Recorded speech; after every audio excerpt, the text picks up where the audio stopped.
All right, everybody, welcome back to another episode of Keys of Currency, where we interview high-level entrepreneurs doing high-level things.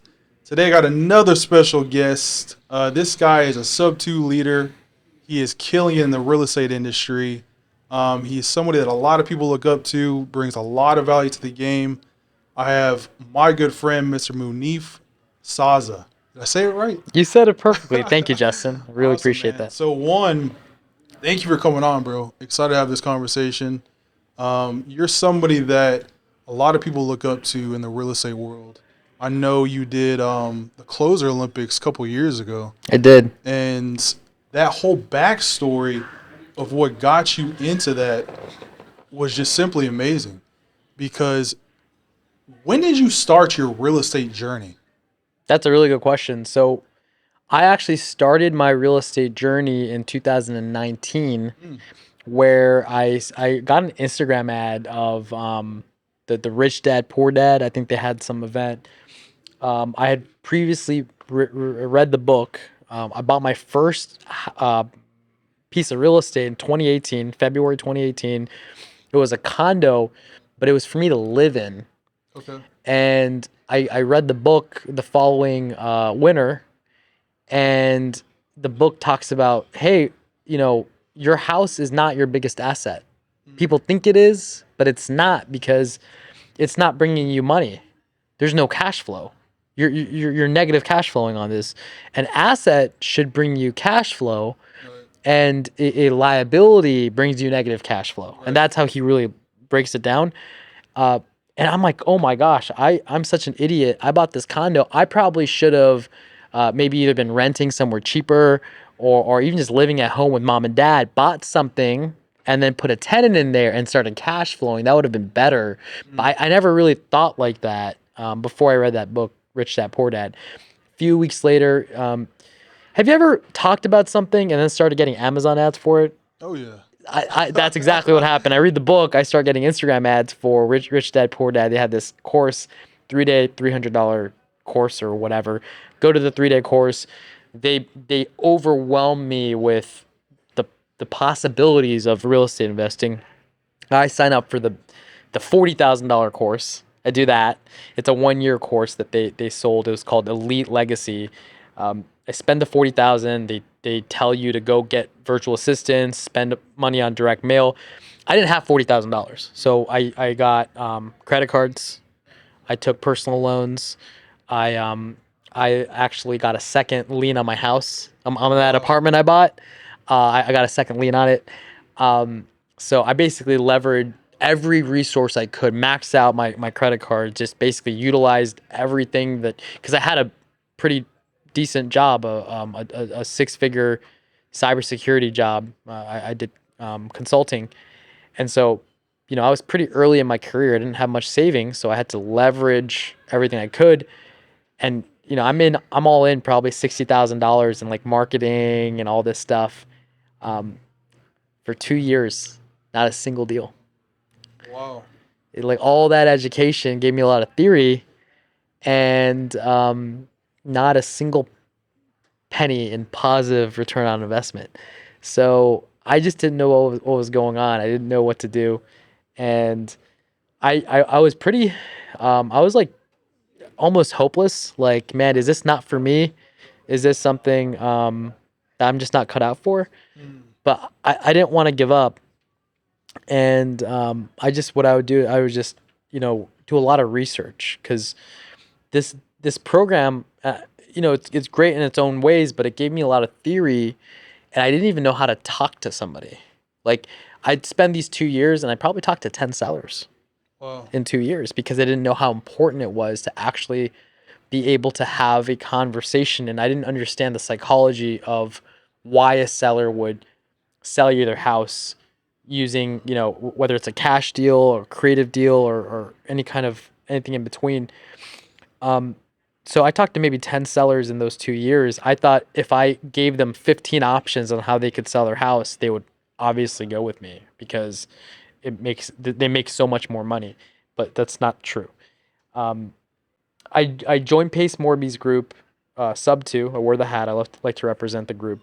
Joined that in March of 2021, And Pace talks about, he said something that really struck a chord in me. He said, if I just only know how to talk to people, if I only know how to close a deal or close a seller, I will be able to feed my family for the rest of my life. I don't need to know anything else. I can just bring that opportunity to somebody else and I will always be able to feed my family. I just need to be good at this one thing. So be an effective communicator. Exactly. That's it. You don't need to know all the bells and whistles of real estate. You don't need to know how to structure a deal. You can work with other people to do that part. All you need to know is how can I communicate what I need to communicate effectively. As long as you can do that, you can make money. And I joined in March, and a few months later, there was a deal where I didn't pull the list. I didn't comp it because I didn't really know how to comp that well. I didn't even find a buyer for it. All I had to do was effectively communicate with the seller, and I didn't even send the contract out. Someone else did that, and I made $4,000 on that deal. Wow. Someone else found a buyer. Someone else pulled the list. Someone else did the paperwork. I made $4,000 by being able to effectively communicate. And when that happened, something switched. And I figured, let me just get really good at this one thing and replicate that and do that over and over and over again. It was the first dollar I made back in, I think it was 3 months after March, maybe, June timeframe, May, June timeframe. But since then, I've tripled down on being a communicator in the real estate space. So would you say, because being an effective communicator in sales, they correlate with each other. Yes. Would you say they're separate or they're the same thing? Like, how would you define that? So, great question. They overlap. They're not the same thing, but they have a huge overlap. So, to me, sales is effective communication with intention. Yeah. So for example, one of my best friends, his name's Paco. He's an excellent communicator. He's so good at articulating things, but he's more of a comedian. Right. So he communicates through comedy, and he'll just find the most funny and witty observations. And yet he's not very persuasive because he personally doesn't like persuading people. It's like one of his philosophies. He's like, I don't really like to lean people in a direction. And so he doesn't do sales, yet he's an effective communicator. Gotcha. My mom does sales all the time because she persuades her children to do things all the time. She persuaded me to even actually marry my wife at the time I did. I wanted to date my wife longer. My mom persuaded me. She said, "Hey, she's amazing. You love her. Why don't you guys get married?" And she didn't have it. She didn't ask me the question like that. She's very persuasive, so she did it in her way. And I was like, "Yeah, you're right. I'd be an idiot not to marry this woman. Thank you, Mom. Thank you for having that conversation with me." She sold me. Yeah. So sales is effective communication with intention. And effective communication is its own skill set. Applying that with intention. Now we can talk about, what's your intention? Is it really truly for the best? Are you really looking out for your client? Right. In my mom's case, it was the best intention. Is like being married for almost a year. Like that was the best decision I ever made. And a good salesperson will be that person that pushes you to make the best decision. And if it's not a good decision, for example, my previous relationship, it was not a good decision to get married to that person. My mom was like, you probably should wait. So a good salesperson will help their customer make the best decision because they have the industry knowledge. My mom has the industry knowledge of relationships, being a mom of that many years of experience, being older than me, having the wisdom. She's the industry knowledge in relationships more than me. So I trust her. As a salesperson in real estate, we have the industry knowledge of real estate. So when we advise a client, we really want to put their interests above our own. And so if it's best to list a property with a realtor, we should be pushing them to the realtor. Right. In a lot of cases, it's not. When the property's been half burned down, and they've got to come out of pocket $60,000 to even just restore the thing, and they just don't have the money.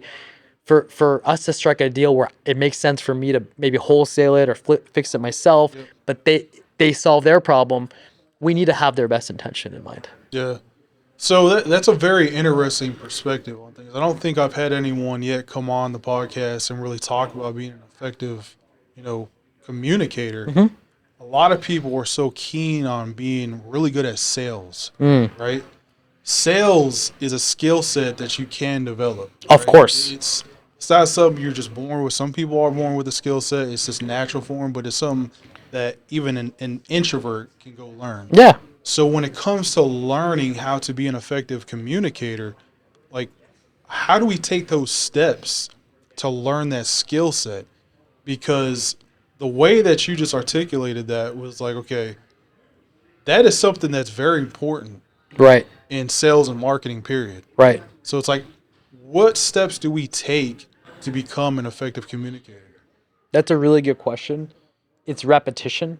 So the people who are naturally good at sales, they've just been people like think of the kids that get what they want. There are some kids that are just really good at getting what they want from their mom and dad. Just like watch them.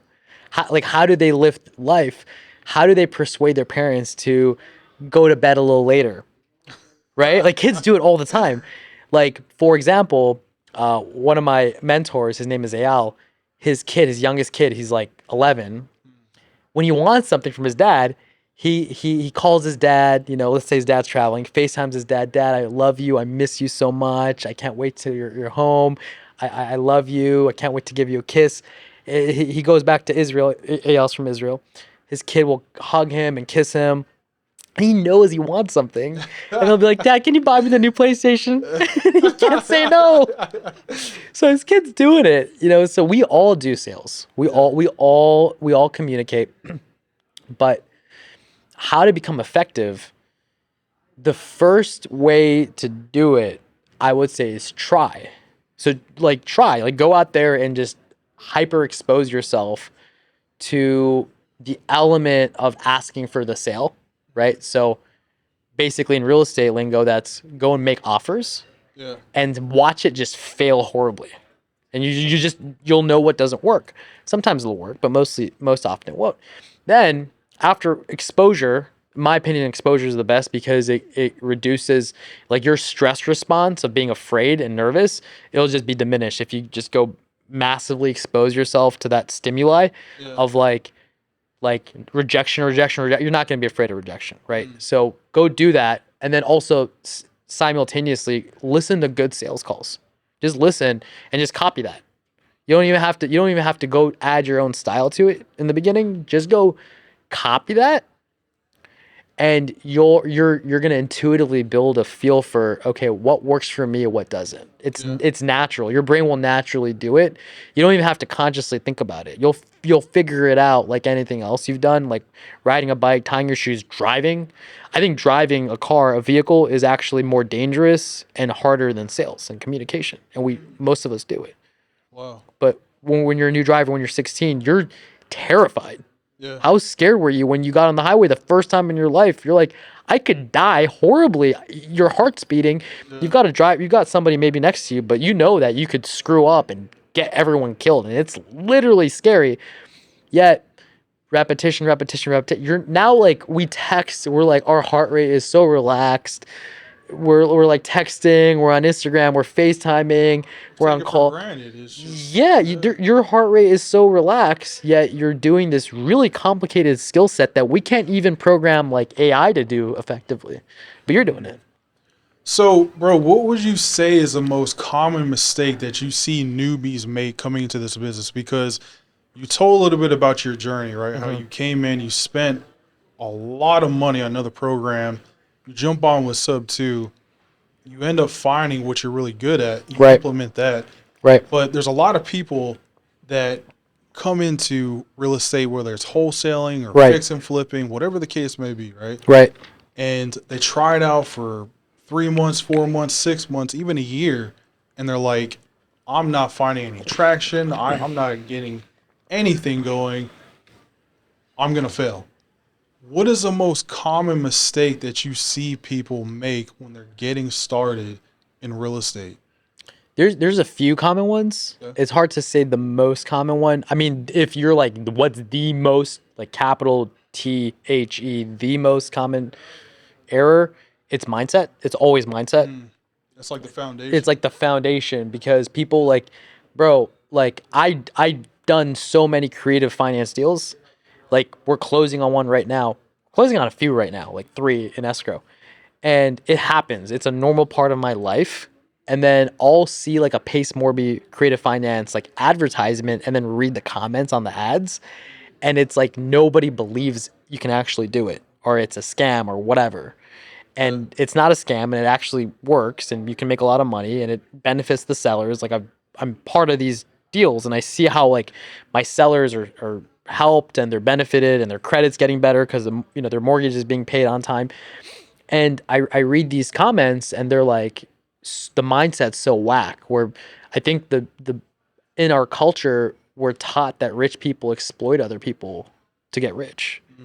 And like, I literally, I hang out with Abraham Gray. Like, we're at his mastermind. I drove down with him, and like, he doesn't exploit people. He actually does the opposite. If he buys a deal where the seller is in foreclosure or whatever, and he's catching up the arrears, and he's paying the wholesaler, and he's making everything right, and he's fixing the F situation, and he sees the seller's getting $0 because that's the deal. There's just no money. He'll just add an extra $2,000, put it in their pocket. Like, how is that exploiting somebody? You're already fixing their credit. You're already stopping them from a foreclosure. And my family, we've gone through a foreclosure in 2008, 2007, when we lost everything. We lost everything. The bank took our house, and we couldn't find somewhere to rent. We couldn't get credit cards.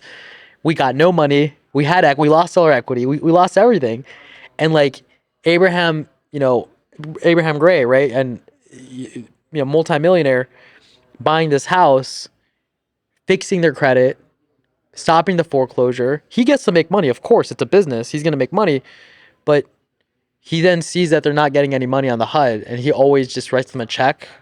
Like, they didn't even expect, that wasn't even part of the deal. Right. So the mindset that we have to correct of how wealthy people think, that becoming wealthy, becoming successful is not exploitation. It's actually the opposite. It's adding value. That's really what it is. Truly adding value to not just your client, but literally to everybody you work with. If you can add more value than you receive over time, you will always have business, and that will turn into money in different ways. Always. And I see that's the biggest issue people come in with business. They come from a place of like, how can we trade and I can benefit most from this trade?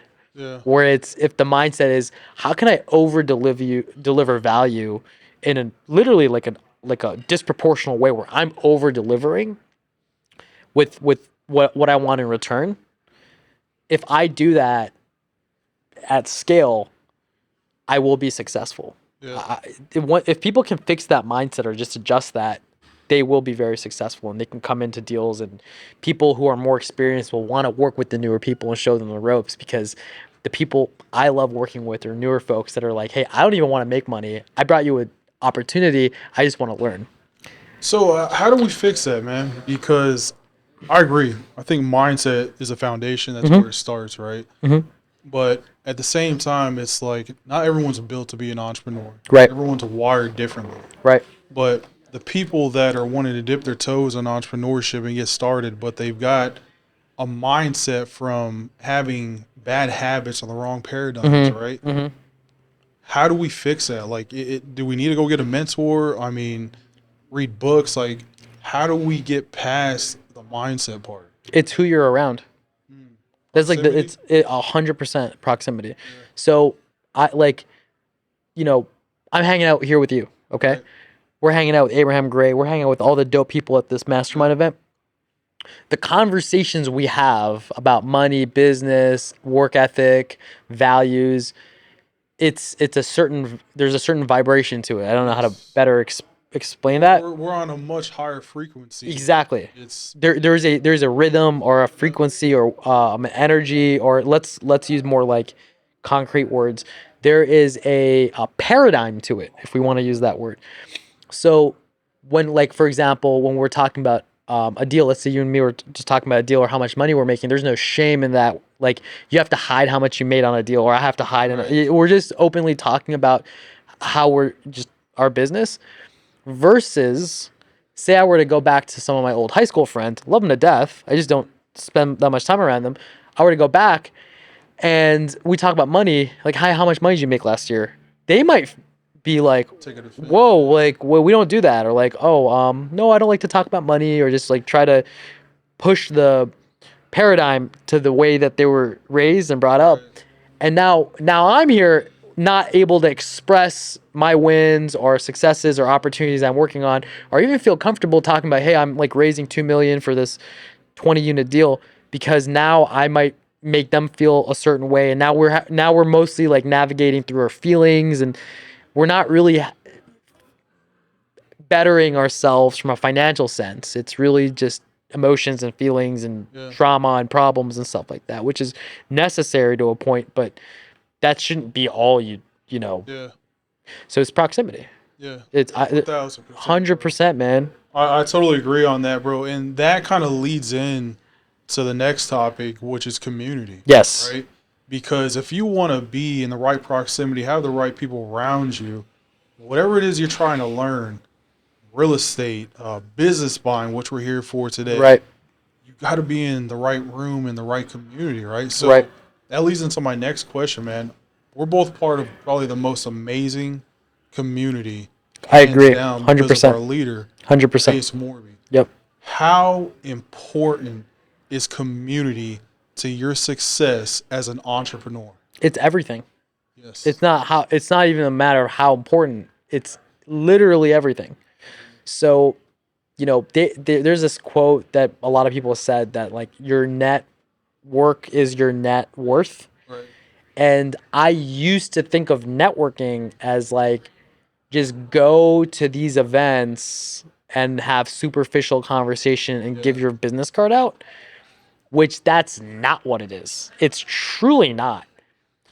Networking is actually getting to know people who are doing business. Mm. It's actually getting to know them and actually getting to become friends with them. Yeah. So I could say, after this conversation, you are my friend. Right. We know each other on some level. So if you called me and you maybe needed a favor and something that would probably be relatively easy for me, but would mean the world to you, I would actually go do it. It'd be, if it didn't take too much of my resources and time, and, like, for example, let's say, like, you're doing a deal in Texas and you needed somebody to walk a property. And for me, that's me asking someone for a favor, but I've got a really good relationship with them and they'd be happy to do. It's not really that much for me, but for you, you don't really know anyone you can trust in Texas, but I've got people I really trust, and if I trust them, you can probably trust them. Now you've been able to utilize your network versus not knowing me, not knowing anybody, not having a community. You got to go figure that out, and that could be a very difficult problem to solve in Texas. Getting a competent contractor to look at plumbing work that could either cost you $40,000 or cost you $6,000. Like, that affects your bottom line, truly does. Like, I'll tell you about a deal right now. Community. New sub 2 student joins the community. His name is Dinesh. Dinesh joins the community. Actually follows me on Instagram, joins the community, joins sub 2. He's moving for his job from Virginia to Dallas, Texas. Asked me for a deal. I'm buying a deal in Dallas, Texas. He's like, yeah, I want something I'm going to move my family into. And I buy and sell deals on creative finance all the time. Yeah. I got on a phone call with Dinesh. I go, hey, typically I wrap these, so I charge a higher interest rate. I charge all this money. But for you, man, just give me $5,000. The house is yours. I'll just make $5,000. I'm really just covering my costs because we make way more money on our wraps. If you don't know what a wrap is, follow me on Instagram. But we make more money. But for $5,000, you'll get to actually just buy me out of the deal completely. Your interest rate is 2.8%. So if you were to go buy a house, you'd be paying 6 or 7%. But because you're buying this creative finance deal, you're gonna have a 2.85% interest rate. So he loved it. I'm just helping a new community student out just because like we just got to talking and he followed me and it was great. But the house needs work. He's like, man, I'm going to be moving in April. I can't get the work done. I go, hey, no problem. I called Tracy, one of my business partners who lives 10 minutes from the property, who does 40, 50 fix and flips in the Dallas area a year. I go, can you do me a favor? There's Dinesh. He's a new student. He's going to move his wife and 2 kids out from Virginia to this house in April. Can you like project manage this? Can you use your contractors? Like, what can we give him a deal?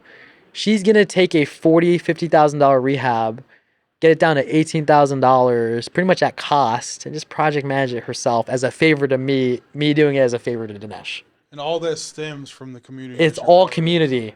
So because he got access to this community, he gets to buy not rent, but buy a house he can live in at 2.85% interest rate and can move into a newly remodeled house, new floors, new appliance, like new, with his family.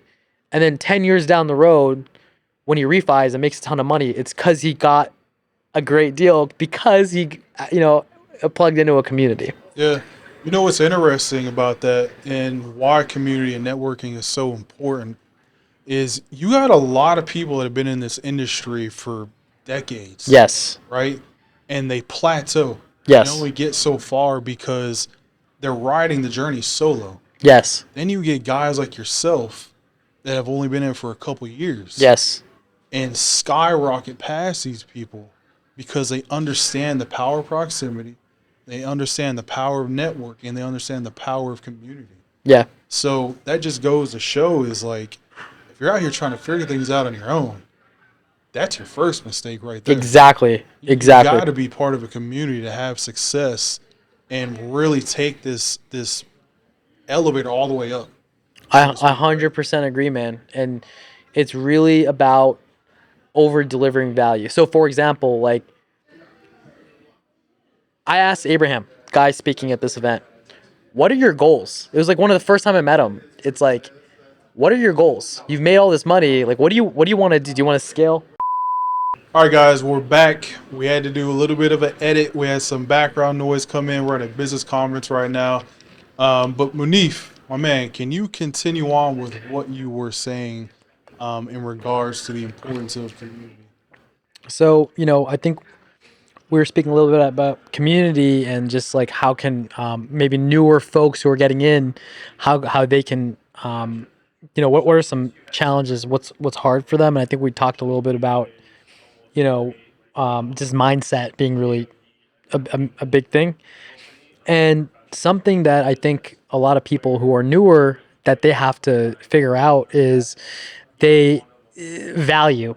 Okay. So like, what is value and how they can deliver value in an overwhelmingly skewed exchange where they're delivering more value than they're receiving. Because when you're new, you don't really know much of anything. So you really need to over deliver in the value you do have to then, not only receive value in exchange, but also like knowledge, right? Experience and those things and work with people.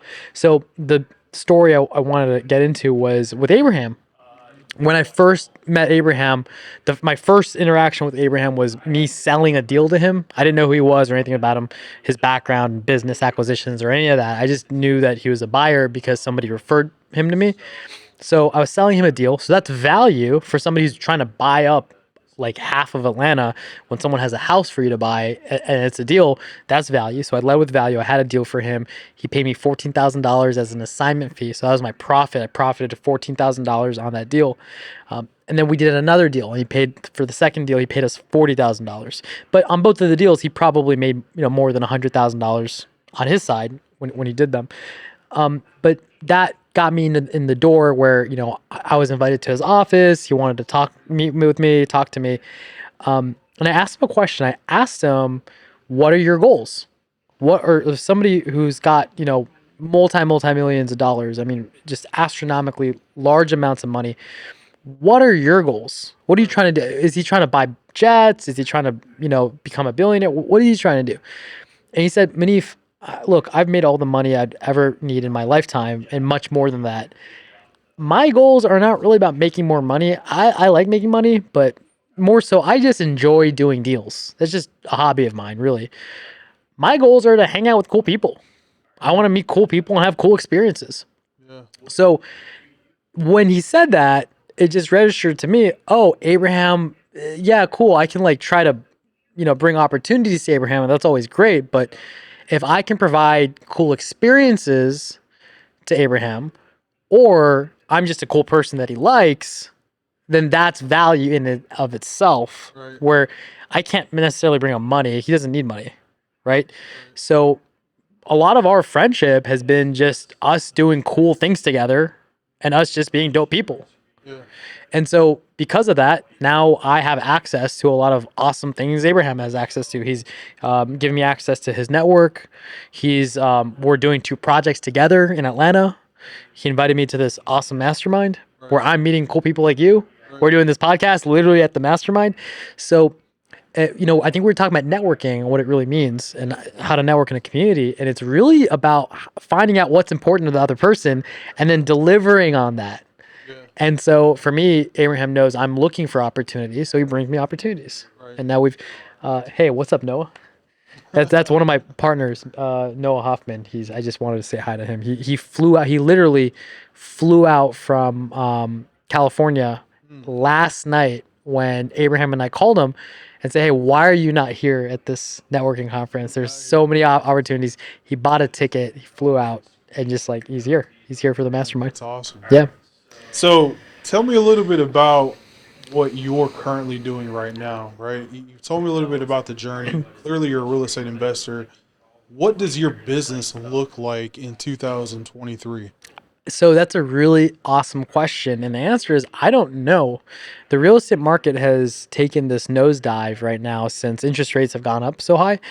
Fortunately, I'm trained in creative finance, so I can still buy properties at low interest rates. We're buying stuff under 4% interest rate. So I can buy those or then resell those at a higher interest rate or a higher price and profit. So I'm arbitraging either interest rate or I'm arbitraging off of price. If it's off price, I get paid up front. If it's off the interest rate, I make money over time. Okay. That we don't need to get into all of that. But the reason your question is interesting is because I'm at this business conference right now and they're teaching us about buying and selling businesses where with the same amount of effort, instead of making a 5%, 5% interest spread, which equates to maybe $1,000 a month, I can take that same effort and do that with a business and make $10,000 a month. So in business, you get way more cash flow than in real estate. Real estate, you might get, maybe better tax benefits, maybe better appreciation, maybe for the same amount of money, maybe.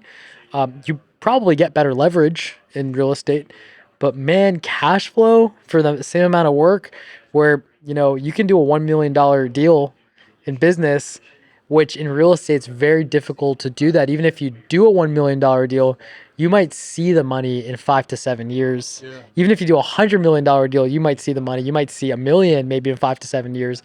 But in business, you could probably see quicker turnarounds of that cash flow where it's yours. It's not levered. It doesn't belong to other people. You can actually go spend it on things. So to answer your question is, I don't know what my business is going to look like in 2023. A lot of it literally depends on the next 3 days. Okay, so that's interesting because I'm noticing there's like a correlation between people that are in real estate and buying businesses. When I met Carl Allen last year, a lot of real estate investors came to the event. And a lot of real estate investors after that transitioned into buying businesses because they seen, one, the profit margins, Yep. and two, it's like real estate's a roller coaster ride, bro. You ride the wave of the economy. Right. And when it comes to owning a business, when you own the right business, there's recession-proof businesses out there that some that thrive even more during when recession happens. Yep. And it's an interesting thing to talk about because you get a lot of people that are transitioning out of real estate into buying businesses, and they're like, okay, we're going to take over businesses, cash flow from that, and park our money into real estate. Exactly. So it's like, it's eye-opening to see, man. That's why I love being at conferences like this, networking with like-minded individuals like yourself, because you expand your network even more, Right. and opportunities might present itself even more when it comes to the business buying world. Exactly. Exactly. So, are you saying you're thinking about transitioning out of real estate, No, or not yet. What I was told is I don't know if you guys are allowed to cuss. Maybe you can bleep this out, but two people who I you respect can very cuss, much, bro? It's they podcast. told me that Munif, if you come to this thing and you go through the whole 3 days, it's gonna fuck you up. You're gonna be fucked up. If you had plans, you're not gonna have those plans anymore. Dude, as soon as it started, because this is my third time Oh, being really? at this, yeah. And as soon as it started, I'm texting my wife. I was like, "Uh-oh, it's reeling me back in again." Damn. It's gonna fuck It's you up. powerful, man. Yeah. So I don't know. I don't know the answer. I mean, I'm not that I'm thinking about it. I'm open. I'm open to possibilities. I'm not somebody who lays out a 12-year goal. I'm not at that stage of my life where I'm like, I have a 20-year plan. I know people who are, people I know in their 40s and 50s. They're like, I know what I want to do for the next 20 years because Yeah. they've really, they have this focus and this dream. Like, for example, Pace Morby, he has a 30-year plan. He has a 20-year plan. He has a 10-year plan because Yeah. he's like dialed in. He's like, I'm gonna do this and vroom. And I'm not really there. I'm more flexible with, okay, what do the next 5 years look like? I have financial goals, but how I get there is flexible. So if this is something that I resonate with, a lot of you said a lot of real estate people are getting into business, the business side. A lot of the skill sets, especially in the acquisitions department, Oh yeah. it translates. So, Big time. I can negotiate on the phone with sellers and I know how to communicate effectively Yeah. with homeowners selling their distressed properties. I can do that with business owners selling their distressed businesses. It's similar. I just need to know how to have those conversations. You could argue that sub two is the perfect foundation for transitioning into buying businesses, A hundred because percent. sub two is what? It's creative finance. Exactly.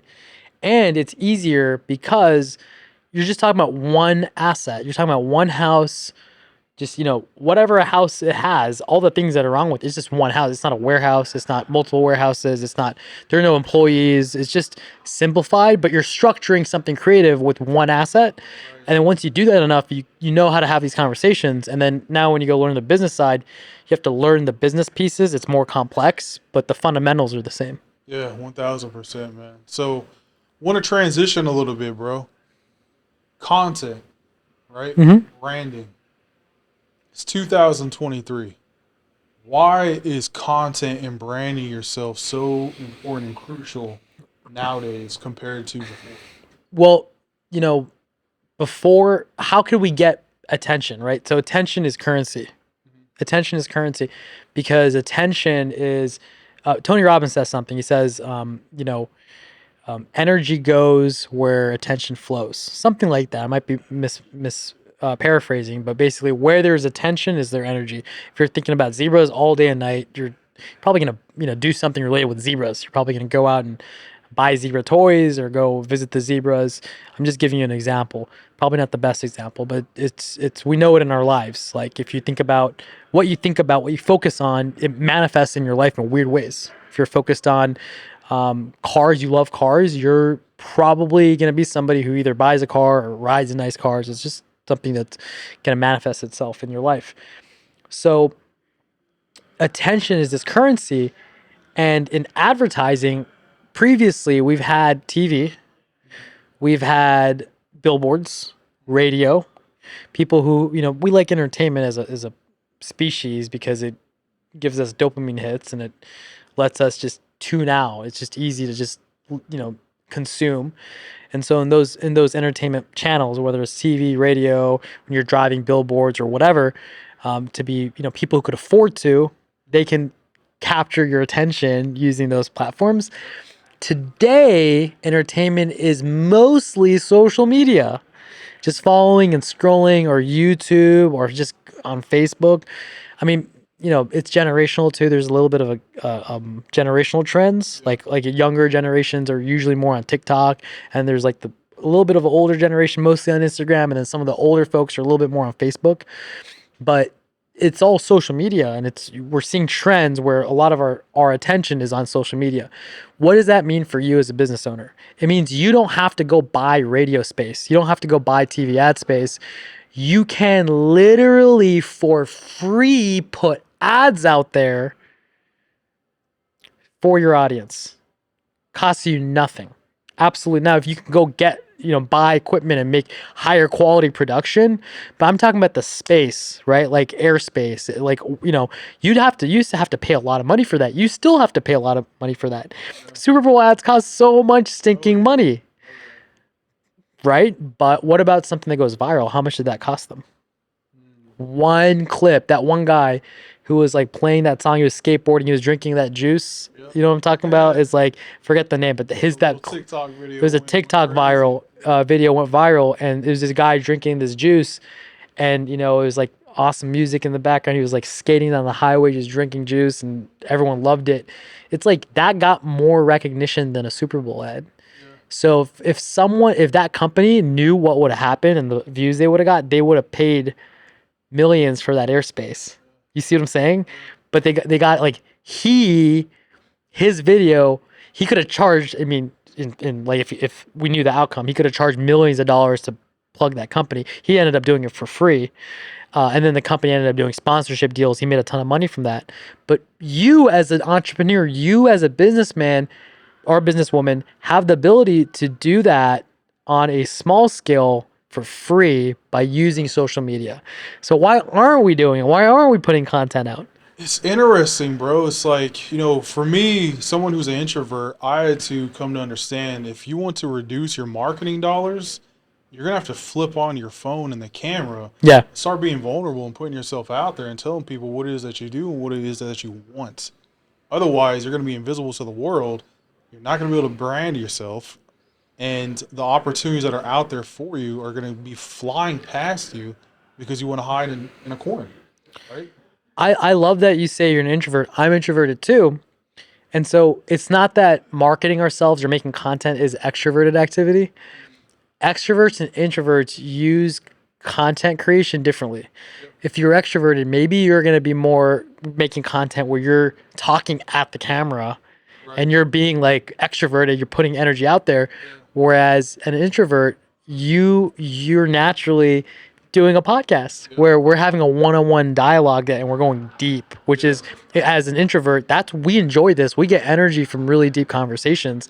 So for an introvert, a podcast is more your style. You're being yourself right now. You're not putting on like a new hat or pretending to be an extrovert. You're just like, we could just be like in your house, in your living room, having this conversation, and that's your content. So it's already aligned to who you are as a person. We're just using this platform to make content. Way to put that, man. So, gotta ask you, brother, are you gonna compete in Closer Olympics? I wasn't going to.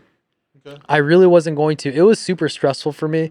The first time, it was like a lot. Like if you've seen it, like I'm an introvert. It's just like, imagine like thousands of people are gonna watch this. Thousands of people are watching it live, and you're like, what made you do it? I didn't want to do it. Pace Morby bet $10,000 that I'd win top 3. Oh, wow. He never even asked me. He never even had a conversation like, do you want to do it? He just goes and puts it out there. Hey, I've got, Daniel Quijano and Munif Saza. I bet $10,000. One of them is going to make it top 3. What gave him that confidence? I have no clue. I've never spoke to him about it. I didn't me and Pace, I don't even know if he's seen one of my seller calls. Oh, wow. I think he just heard that I was closing deals for people in the community. And I still to this day don't know what motivated him to say that. All I knew is I called Dan Quijano and I was like, holy shit, we better go win this thing. Pace just bet. He bet. He was like, I'm challenging everybody in the Closers Olympics. I'll bet 10,000. And he just did it. And so I actually said no. Somebody said, hey, man, if you should compete in this thing. And I said, nah, I'm not really there yet. I'm not ready for it. Yeah. And so after Pace said that, I had no ability to then back out. And I got mad at Pace. I was on a Zoom with him. I was like, bro, why did you do this? Why? I'm super stressed out. It's 10 grand. And he was like, yeah, it's only 10 grand. And look, if I lose, I lose it, but I'm donating it to a charity. So my bet was if you guys don't make it, well, it's fine if you don't. I'll donate it to one of the charities they choose. So it's like that's a good deed anyways. So it's like a good thing. It goes to charity. So like don't even stress about it. Would you say that was a pivotal moment in your journey? Because it seems like right after that, that's kind of like when you became real popular and known across the real estate industry. For sure, because people in the community already knew me. So they were like, we already know Munif, so we're Right. rooting for him. But people who weren't in the community didn't know me, and it gave me a platform to go do my thing at. But bro, like it was amazing, and I loved it, and it gave me so many opportunities, and it really put me on the map. And knowing all that, I didn't want to do it again. I'm like, no, man, it was like too stressful. It made me lose all my hair. I'm just joking. I'm joking. But no, it stressed me out. I'm just like, I just remember having so much anxiety, like right before and like during. And like, I just remember when it was done, I was like, I'm freaking glad it's done. Like, I'm just glad. I won second place and I didn't even like, it wasn't even like me celebrating. Woo, yeah, woo. I was like, holy cow. Like, I gave it my all. I'm done. Like, I didn't sign up for this shit. Like I'm just done. But they've been wanting me to go back, and I've been saying no and not really wanting to. But then the winner last time, RJ Bates, really cool guy, calls me and goes, man, they asked me to come back, and the first thing I asked is Munif gonna compete? Right. And when they said no, they don't think so. I wanted to call you because I want you to compete. I want you there. And then I told him all the reasons I didn't want to do it. And he goes, cool, but it's not really even about you at this point. There's so many people who are new, who are getting started, who are introverted. They look at me and they don't resonate with me. They're like, I don't I don't vibe with that guy. His energy is just not my kind of energy. I can't talk like him. I don't think like him. I just don't relate to him. There's a lot of people that do relate to RJ, but there's a lot of people that don't. And he said, Manif, there's people who relate with you who want to see you go and do this thing. And then when you do it and you accomplish what you do, they feel like they can. And so it's not even about me or you, it's about them. Bro. How do you say no to that? Right. And so I was like, shit, dude. All right, I'll do it. So you're coming for the belt, obviously. Bro, how can I fucking beat the guy who closed me? He fucking I was like 7 minutes. You closed me on doing this thing I swore I wouldn't do. So of course I'm gonna give it my best. There's no. I don't want anyone to say like, oh, like, or even me to be like, oh, I wasn't even trying my best. No, I'm gonna fucking give it my best. If I win, I win. But if I lose, it's because I wasn't good enough. Right. That's it. I'm gonna go for the belt, of course. I'm not going to do anything less than 100% my absolute best to win this thing. And I don't really particularly, the belt isn't important to me. Like, it's not something I particularly think about. What I think about is, shit, I got to perform. Like, I got to bring my best. And that takes a lot of energy and focus and dedication. And there's other things I want to do. For example, the business stuff. If this is something I go down for myself, my family, I'm having a baby. We're having a kid. My wife's 6 months pregnant, and there's a lot of that stuff. So I know this competition, which I'm very grateful to have the opportunity to participate.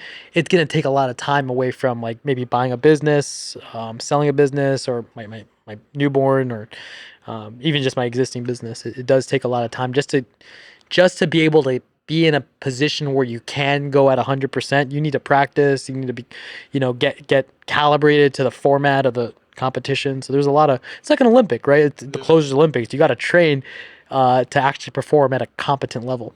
1000%, man. So you brought up anxiety, dude. I had a lot of battles with anxiety, and it was one of the reasons why I didn't get into content, Mm-hmm. right? And it wasn't until I started working on my own personal health that Mm. things started to really turn around for me. Mm-hmm. And I had to understand, mindset's important, but how can you have a clear mindset when your health is so out of whack? Right. So my own personal battles with anxiety stem from having bad health. Okay.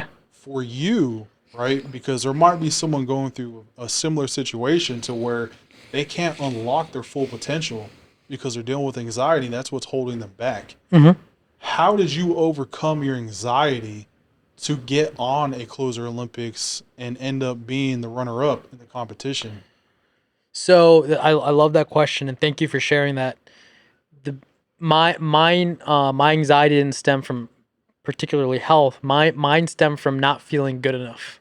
Like, you're not really good enough, or there's people better than you, or all those things. Like not just like, hey, I'm the right person for this job. Like, I can own this. It's more so like, there's people who are better than you. That's like where the anxiety stemmed from. And so even, being allowed to participate, the opportunity to participate, they didn't just put me in the competition. They actually made us do a role play, and then they made us qualify, and then we could participate. So I had to kick butt at the role play, qualify. So, out of all the contestants, I actually placed first in the qualifying, and then they let me participate. And then from the participation, I went to the top three, and then from the top three, I won second place. So I had to really work my way up. And even then, there was a voice in my head that was like, "You don't belong here. You didn't do the same amount of deals these other guys did." So that was the source of my anxiety. The way I overcame it was, well, it doesn't matter if I belong or not. It really doesn't. I'm just going to focus on the present moment and try to deliver my best work. And that is like, that's the struggle. You don't belong, you don't belong, you don't belong. Well, I'm here, I'm going to do my best work. So that's really, so when people saw me, they saw me very focused, calm, and relaxed. And that's because in that moment, I'm there focused on doing my best work. But every moment before was, you don't belong, you don't belong, you don't belong. So Do that you was a still have battle. those mental battles with Oh, every anxiety? every day, like even at this podcast. So like you're asking me, you're like, man, you're doing so great and blah blah blah, and I'm here like, I don't feel like I'm doing great. I don't like really feel like I belong like in this podcast, or like somebody who is asked to be on podcasts. Like, I see the people that get interviewed all the time, and I'm like, I'm not like them. So it's like, definitely, it's always there. It doesn't just go away. It just takes different shapes and forms. And then the solution, at least my solution, is okay, cool, whatever. I don't care if I belong or not, or it's true or not. I'm just going to try to deliver the best podcast interview I can in this moment. And whatever happens, happens. Yeah, dude, thank you for sharing that. That part right there is going to be so important for a lot of young people out there, even people in their 30s and 40s. It's anxiety holds so many people back, and sharing that is going to help a lot of people overcome that. So thank you for sharing that, dude. Thank you. Um, Final question, man. What is next for Munif? I know we already kind of touched on it a little bit. We're here at this business conference, but where do you see yourself over the next few years? I don't know. I legitimately don't know. Love the honesty. Yeah, like I have no clue, dude. I know like we're having a daughter, so like I want to be a good dad. Like I know like there's some things that I know like, okay, my baby girl, like I want to raise her right, and I want to have an amazing relationship with my wife, and have a second kid on the way or something like that. So I want to be a father of two within the next, let's say, 5 years. I want to have real estate I own in different parts of the country, so we can travel and have awesome family vacations and things like that with my kids and my parents and my in-laws and my extended family. But as far as like the work I'm doing, what kind of work I'm going to be doing, I have no clue. Like this doesn't feel like work, but this is work.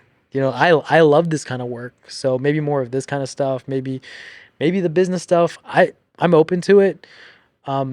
What I'm also trying to figure out is like there are certain, as you go through life, you're gonna find that there's you find yourself in different patterns. Like like some people can say like they've got the same demons over and over again. So one of my demons is like, man, I suck at bookkeeping. Even when I get a bookkeeper, it's hard for me to then sit there and categorize my expenses and things. And this is just an example. This is a very rudimentary example, but like, man, am I ever gonna overcome this demon of like bookkeeping and tracking my expenses and being very like meticulous with how and where the money's going from which business to another? So if I have an event, I'm like, well, which business is paying for it? Is it this business or that business? I don't think like that. I just take like one of my credit cards and I just swipe it. I'm like, oh, that business will reimburse. It'll work out, right? But it's interesting because we find ourselves in these loops because of our own bullshit. We create our own problems. We're our Uh, own enemy. we're our own enemy, and it's cyclical. It's like, man, it's this demon again. It's this demon again. And so I think one of um the the truths of life is which ones are the demons you can actually put to bed because you've solved that problem, and now you maybe that demon resurfaces with a new face. It's similar, Yeah. but you've solved the previous face. And so I'm learning more about myself as the economy changes, as businesses change. I'm figuring out, okay, like what are my weaknesses and how am I going to cover them? What are the new skills I'm going to learn so I never have these problems again? I know the root of the problem might be something with my personality and how I move around, so it might come up again in different ways, but how can I put this thing to bed and learn this thing? Like, for example, how can I learn how to really effectively manage a team? I suck at it, but do I need to suck forever, or can I learn some basic skills of management and just like put that to bed? So there's some things that I definitely want to see myself improve in the next 5 years, and finances and bookkeeping and tracking, and then learning how to be an effective manager, so I know how to at least manage a team competently before I maybe hire someone or partner with someone to do that. I want to be able to at least do that on a basic level. Are you a visionary or integrator? I'm both. So I score like really high in both. But I would say I'm a visionary because like daily repetitive work, just I've failed in every business in my life that needed me to do the same thing over and over and over and over again, consistently, versus businesses where I get to solve new problems and let somebody do the day to day. So I can do the integrator work because I can build systems. I come from an IT background and I can build, CRMs and workflows and all that stuff. But if I was there I had to manage the CRM daily, it'd be very difficult. Whereas, I'm more aligned with visionary things where I can solve a problem, but then delegate it, and I never want to see that same problem again. Well, I asked that question because most of us visionaries are really bad managers. Oh yeah, And most of the integrators are the ones that are true solid integrators. Those are your guys that are your great managers. yeah. I don't know exactly where you're at in the business, but hiring a COO, I would highly consider that. Just a little piece of The advice. COO, right? Yeah. Yeah. I'm still struggling to figure out, what Abraham's saying just really rings true. Like, he's saying, if you're not good at it, why are you trying to do it? Go find somebody to do it. The challenge I have is, how do I hold my COO accountable? Because you still have to manage the COO. Yeah. So I've brought on people to manage people, but and then figuring out, wait a minute, I can't just let them leave them. I have to manage this person. So there's on some level, there's a level of management that I need to do. I can't just give stuff and just run away for 6 months, come back and be like, expect everything to be making money. I need some cadence of accountability and follow up with my COO or these people who are managing on a high level. I need to be managing the managers. Let's connect you with Keston after this, dude. He just hired a CEO, I think, a couple weeks ago. He'll be able to give you some great advice. I love Keston. He was one of my mentors when I was learning how to close sellers. It was Keston who was one of the people He's who my taught me. mindset mentor, dude. That's amazing. He's helped me with the podcast, so That's awesome. But yeah. But listen, man, this whole episode has been freaking awesome. One thing I've really noticed is you're very transparent and you're very open. You're not hiding anything. You've talked about anxiety, your journey, the battles you're facing. You're being honest and saying, listen, I'm not exactly sure what's next. Not a lot of people are going to be open to the public about that, especially people that have achieved things you've achieved. And also, you do belong, man. I know you said you had a little bit of anxiety about getting on the podcast because you see other people are high level people that get on. You're like, not worthy, dude. You're worthy. Thank you. You've done some damage out here. Some good Thank damage. Thank you. I appreciate that. Excited to see what you're gonna do in Closer Olympics. But any final thoughts? No, I really appreciate it. I want to thank you for the opportunity of. I know we just briefly talked about it the other day, but like you really made it happen. So thank you Yeah. for inviting me on the show. Yeah, definitely, man. So guys, hope you guys got a ton of value out of this. Munif, how can they get a hold of you? You can just text me. I'll just get my number out there. It's 571-274-4087. Please don't just call me.